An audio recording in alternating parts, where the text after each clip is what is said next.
আমরা প্রত্যেকে জানি কেন অভ্যুত্থানটি ঘটেছে, আমরা প্রত্যেকে জানি রাজনৈতিক শক্তিগুলো কেন অভ্যুত্থানটি ঘটাতে পারেনি। কাজেই এরকম একটি ফাঁপা ধারণা নিয়ে তারা এখন তাদের ইমেজ নিয়ে চিন্তিত। তারা কেউ কেউ ক্ষমতায় যাওয়ার স্বপ্ন দেখছেন, কেউ কেউ প্রশ্নবোধক রাজনীতি বাজারজাত করার চেষ্টা করছেন।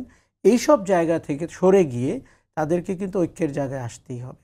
কেননা মনে রাখতে হবে যে এই ঐক্যে ফাটল ধরলে, অভ্যুত্থানের নেতৃবর্গের মধ্যে দুর্ঘটনা ঘটতে থাকলে প্রত্যেকের জীবন কিন্তু আশঙ্কার মধ্যে পড়বে। তখন তার স্বপ্ন ক্ষমতায় যাওয়া, এমপি হওয়া, মন্ত্রী হওয়া পূরণ নাও হতে পারে। এই বাস্তবতা কিন্তু এখনো শেষ হয়ে যায়নি। আমি বলবো রাজনীতি একটা চলমান প্রক্রিয়া এবং নির্বাচনের পরও আমাদের নতুন নতুন সব ইস্যু তৈরি হবে। সুখের খবর, তারেক রহমান ফিরছেন, তারিখ আমরা পেলাম না, এই ইস্যুটা নিয়ে কথা বলবো 17 বছর পরে। কাজে আমার মনে হয় অনেক জায়গাতে আমাদের উত্তরণ হচ্ছে, কিন্তু উত্তরণের সাথে যেন আমরা আবার পিছিয়ে না যাই সেই জায়গাটি নিশ্চিত করতে।